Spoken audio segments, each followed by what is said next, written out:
Hi, everybody. My name is Carlo Matos, and I'd like to read to you from my fifth book, The Secret Correspondence of Loon and Fiasco. And I'd like to spend some time talking to you about prose poetry. This piece I'm going to read to you was originally published in the Atticus Review, and it was called Tombstone. So there's a slightly different version of it in the book because it ended up becoming a part of this manuscript. And this manuscript that I'm reading to you from, this book that I'm reading to you from, is actually a novella. Okay, so it is a prose poem novella. It's really a flash fiction novella, but that distinction is largely academic in nature. We can talk a little bit about that after. But this piece was originally called Tombstone because it's a reference to Doc Holliday and Wyatt Earp, specifically the movie Tombstone, one of my favorite Hollywood depictions of those two characters. There's also a reference to the Azores. I'm from Portugal, my family is anyway, but we're specifically from the island of San Miguel, which is in the archipelago of the Azores in the Atlantic. So in case you're wondering what those are references to. So let me give you the poem here, okay? Tombstone. His people were probably not great gunslingers. Even the ones that went west, their cousins from one island over, probably never skinned a smoke wagon in a quick draw. Johnny had never seen a western where an Azorian strapped on some spurs and aced a bandito or two.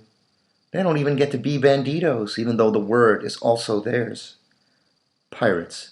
Some of them had to have been pirates, surrounded as they were by the tough man's ocean. Even Doc Holliday, a personal hero of Johnny's, must have felt this, for what dentist could he look to as a role model? When you're a kid, it's hard to tell the difference between Wyatt Earp's impervious handlebar mustache and Doc Holliday's double pistols, but adults knew that being the leader of the gang only looks fun. As the ace gunman, on the other hand, you're free to leave worry in the dust. Who cares if in real life Doc was often so drunk he could barely hit the guy charging at him because someone had to be cheating? Johnny ignored the fact that Doc probably shot more innocent bystanders than adversaries.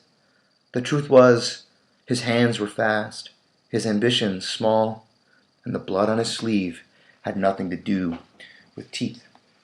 So that's a prose poem, or at least it can be considered one. Looks something like this, and that's what the whole text looks like. It's these little chunks, little paragraphs of single-spaced text.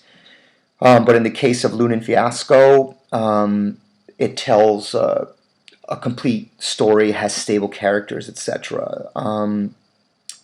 Now, I've done this before, one time before, with my third book called Big Bad Asterisk. But these two projects, although in some sense look similar to each other at least in conception, they come from two totally different sort of creative places. My first book, A School for Fishermen, was a collection of lyric poems, and it took me 8 years to write it and 2 years to publish it. So it was like 10 years from start to finish. Excuse me. And in that book, I really had the poems first, and then sort of struggled to find, a shape for it. And eventually I did, and then I was able to sort of, fit the work in and generate new material to round it out. But since then, I haven't worked that way, and this wasn't a part of the plan. It's just how it worked out, where suddenly I was sort of getting the concept, and usually the concept had some kind of formal restriction or quality to it, and then I kind of fit the content into the concept. So, which is odd. Again, I never thought I'd work that way. It wasn't a part of any sort of plan. Even after I'd written the second book, which is just a collection of prose poems, I didn't expect to continue to work that way. It's just it continues to happen without me having to do very much. So I'm happy it works for me anyway. So my second book was just a collection of prose poems. I wanted to see what you could do with the prose poem form. I'd never written any, so I wondered things like, is it a prose poem if it's only one sentence long and it only takes 2 lines? Is that a prose poem? The answer is yes, depending. And I worked with 3 lines, 5 lines, and built up to these paragraphs. And finally, that book ends with this very long, chaotic, prosy narrative poem. But then for the third book, I decided, what if I did these prose paragraphs, but I told some kind of larger story? And so I came from the prose, just like working on the prose poem idea, and then laid on top of that this idea, well, maybe I can tell a story using this, not just as just sort of individual pieces that I've arranged next to each other thematically or because of certain tropes or whatever.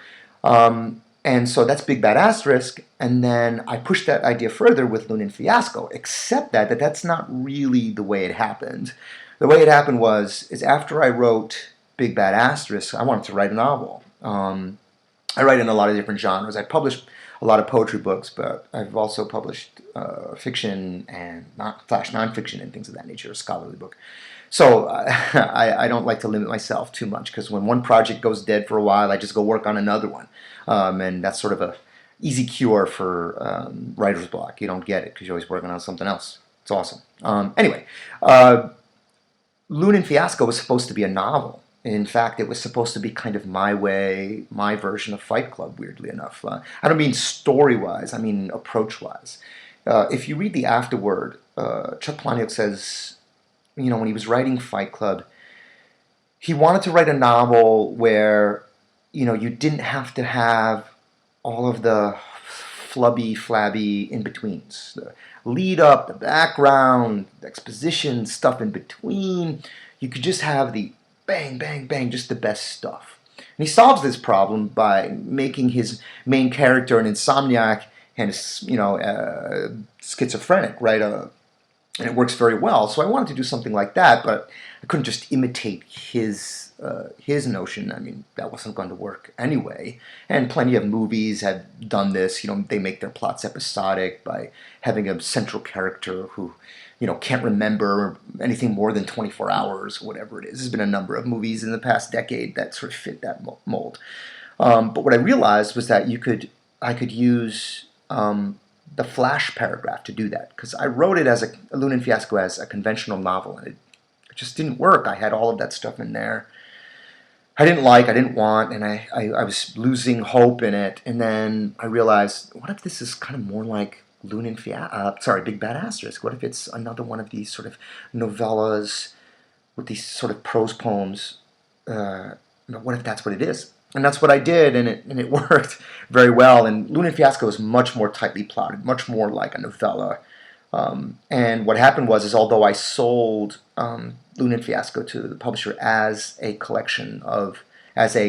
prose poem novella, by the time we got to the end, it was the editor who suggested I market it as fiction. And that had already been happening to me when I was publishing the individual pieces. If a journal was looking for prose poems, I'd send them one and say it was a prose poem. If they were looking for flash fiction, I'd send it to them and say it was a flash fiction.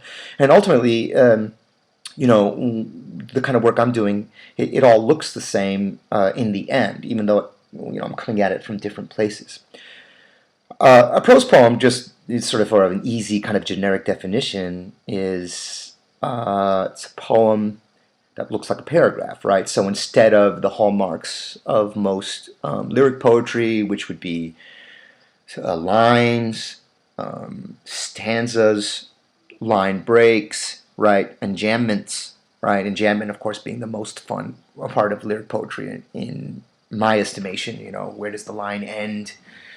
Where does the new line begin? And should I indent it here? Does it belong on the other side of the page? Should I change the font? I mean, that's the best stuff, I think, formally, when you're talking about lyric poetry. You have to abandon all that with prose poetry, because you're working with sentences and paragraphs. So I was like, well, okay, this is my limitation, is the one paragraph, because they're all single paragraphs. I tried to limit myself to about 500 to 700 words. So I didn't want to go on for too long. And of course, I wanted to see what I could get out of it, and a lot is the answer. Yes, you give away a lot when you switch over to the prose poem, but it gives you a lot. You're able to sort of tackle larger notions of physics, science, anthropology, history, whatever. Not that you can't do that with lyric poetry, of course you can, and of course, people have been doing it forever. But for me, it opened up this whole new way of approaching, because I felt like I was writing prose in the sort of strict sense, because I come from a scholarly background and I write a lot of book reviews. So when I'm writing prose poems, what I have in my mind is not Keats and Shakespeare and Robert Lowell and all of my favorites. Ted Hughes. What I have in my mind is, writing papers in grad school, my dissertation, book reviews, stuff like that. And so it definitely has an influence. And added on top of that, not just doing the formal things, but the way you work. This is something I try to tell my students all the time. So, okay, so you're going to write prose poems. Great. But how about taking that and upping the ante, throwing in another limitation, write on a typewriter. Completely different than writing in a notebook, completely different than writing on your laptop. Or what I did for Big Bad Asterisks and Lunar Fiasco is I wrote live on Facebook. So that's why they look that way. They all look like chunks about this big, because that's what looked good in my status box on my fan page on Facebook. And even though I wasn't looking for feedback, and my friends on Facebook aren't really there to be giving me commentary on my poem. It's not really what I wanted anyway. Just knowing that it was there, and then people would press like, or just give me a smiley face, like, just knowing that they were there changed my process. It changed my whole way of thinking, because it was like I had an audience not in the distant future, but right there. So I was writing and revising live. And I don't know, that may not work for everybody, but it worked for me. It really focused me and made me try different things. And so something to think about. So anyway, prose poetry, when I was writing prose poems, I started writing about all kinds of things I wanted to write about. And I couldn't figure out how to do mathematics, physics, AI, Sherlock Holmes mysteries. I was able to work in all this great stuff that I never quite figured out how to do when I was just writing, the other lyric poems, and it just opened up a whole universe. And so I've written 3 books of prose poetry. The last 2 were both novellas, and I would suggest that you try that. Write in series, right? Because don't just limit yourself to one single individual piece. Write 3 or 4. Continue the story. Write in variation. That's how you get your canvas to open up, and you write surprising things. You limit yourself in some senses by form or by concept, like I've been doing, and then write multiple versions of something. It's been really effective for me. I mean, again, I've been writing a book every year and a half, 2 years, and it's because I am not writing one poem at a time, and then once I have some 40 poems or 50 poems, trying to decide how they go together, I'm working on a much larger canvas, and working more like a playwright or like a novelist would, but not writing plays or not writing novels. And I think you should totally give that a shot. I think it would be fun. Write on Facebook, write on Twitter. Why not? Text your friends. Right? Poems. Why not? If you're going to text anyway. Better than, LOL and all that stuff, right? Okay, that's for convenience. Do something else. But anyway, thank you. I hope I was able to put forth how important formal constraint is. Try something else. Try the prose poem. I think you'll be surprised at how flexible it is. I always tell my students that they're poems masquerading as paragraphs. They're poems first, right? You could still rhyme internally. You can still use any of the other rhetorical techniques that have worked for centuries.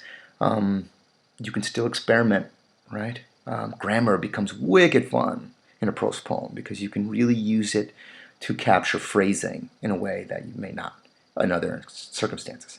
Thank you very much. Good luck.